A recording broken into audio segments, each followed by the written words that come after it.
So I'm back here with, I'm going to call this part 2 of the dough hook challenge.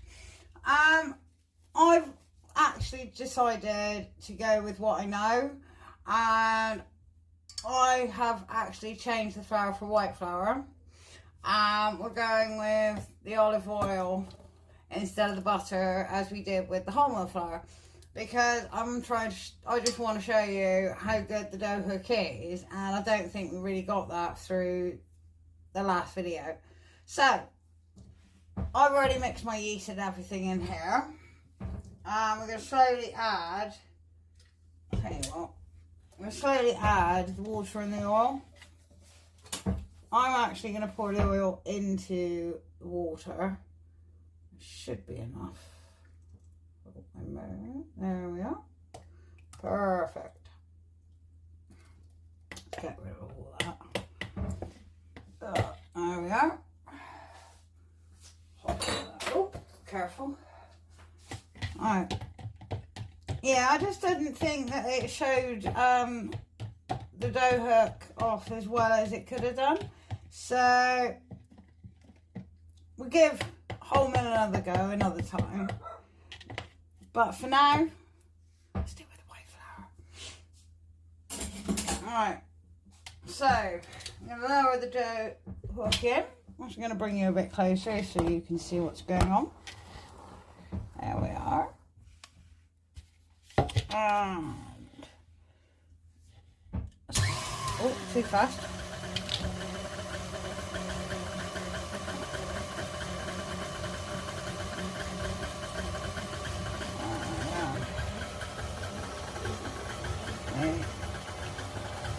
I think that was much better view. But honestly, time saving.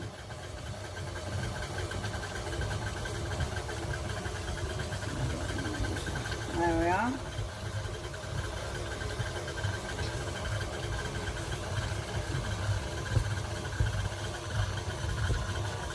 A little bit dry. Alright. See, I think that is showing you much better. I'll just stop that. Oh, see, that's a much better result. Because that is what you're looking for with your dough. So, I'm going to do this the old-fashioned way. That is really nice and elasticating. Right.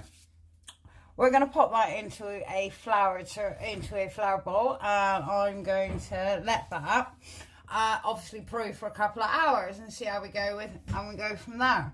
But I personally feel that was a much better result than what I got with the wholemeal flour. So I'll keep you informed. Great, absolutely fabulous. Really does take the whole pressure out of making your own bread out of it, because that is the daunting thing, is are you going to knead it enough, are you going to knock it back enough, that whole thing. But this is just absolutely wonderful. So guys, I'll be back when I'm actually going to pop it in the oven, and we'll see how much that proved by. So stay tuned, and I'll see you in a few hours. I actually left this for 2 hours, and we're going to do something a little bit different. We're going to use the air fryer to cook this. And I'm going to have a go, because technically it is a giant loaf tin. So what I'm going to do, I'm going to knock this back. I'm just going to flour my surface and give it a quick knock back. I'm going to turn the air fryer on, is actually on its maximum. I'm going to turn that on for 5 minutes and let it heat up. So, that's going to be interesting. I didn't plan on knocking it back. There are some recipes actually online that you can use that don't involve knocking back, which makes the bread even easier. So, So if you're really, really not feeling too confident with your bread making skills, a bit like me, I'm not even gonna lie, I you know, if it turns out great, it's just a stroke of luck. Let's turn this out. This is actually looking really nice. It is so silky, it's really good. So we're just going to turn that back, pop that. We're going to knock this back for like, oh look, that's looking so good. Right, so we definitely know it's not the mixer. Definitely, I'm going to say probably my way of doing, I obviously did something wrong. So I'm just going to do this for a couple more minutes while this heats up. And as you can see, we've got a really nice, long, stretchy dough, really silky, it's looking really nice. Again, this isn't a bread recipe, this was actually demonstrating my KitchenAid and the fact that I get to use the dough hook on the KitchenAid, but we've actually turned it into, we're incorporating it into, we're going to cook the bread. Right, I think that is lovely. So it's going to turn that into a nice little ball. We're going to cook the bread actually in the air fryer. So, as I said, I've turned the air fryer up. Let's get a bit more flour in it to stop it sticking to the surface. Slightly dust. There we go. There we are. I'm just going to score this when this heats up, and I'm going to pop this straight into the air fryer. I have lightly oiled the air fryer though. I'm as curious as you are to find out, is this going to work? How is it going to, if this will revolutionise my life if this works. I will be cooking fresh bread all the time if I can do it this way, because it is just so much easier. Right, get a nice sharp knife. Alright, I'm going to lie to you, because I have already heated up my air fryer, I am actually going to put this straight in now, and that's good temperature, so I'm just going to back you up a bit. There you go guys, you can see that.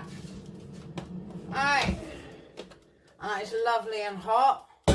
So, as I said, lightly score the bread across the top, and we are just going to pick it up and straight in, like so.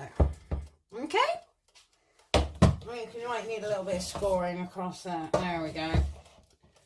Alright, and this is going in. We're going to turn this to 15 minutes and hope for the best. So I'm going to clear down. I'm going to leave this going for 15 and I'll have a look, and I'll be back here in 15 so we can both have a look together to see how the air fryer bread's coming out. So I'll go get a cloth. You're about to join me in revealing whether the bread has worked. Well, I've got to say guys, that is not bad.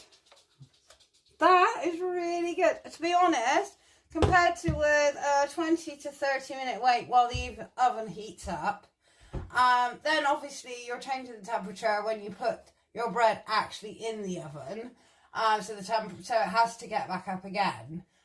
If you fancy making your own bread, I know we started off with the dough hook, but somehow we've ended up on the air fryer. I'm just going to give this the hollow test. I'll just get a rack out, 1 minute. Oh, there we are. There we go. Right. Tea towel so I don't burn myself. Right. We're going to give it the test. Well. Oh wow, it feels nice and light. Wow. If you can hear that, guys. That nice hollow sound, that is actually what you're looking for. So, I'm going to pop this down. I'm going to let that cool down. I'm sure I'll be sharing some lovely slices with my lovely bread. Next time, I'm going to try the wholemeal in there. Because it could even be the temperature difference in the oven that's affecting it. But for one thing, we know it definitely isn't the process, and it definitely isn't the yeast. Thanks for joining me, which was supposed to be about my KitchenAid dough hook, but ended up also being about my new kitchen gadget, the air fryer. So I will be making a lot more bread with both of these wonderful items. See you later, guys. Have a lovely evening, day, or morning, whatever time you're watching me. See ya.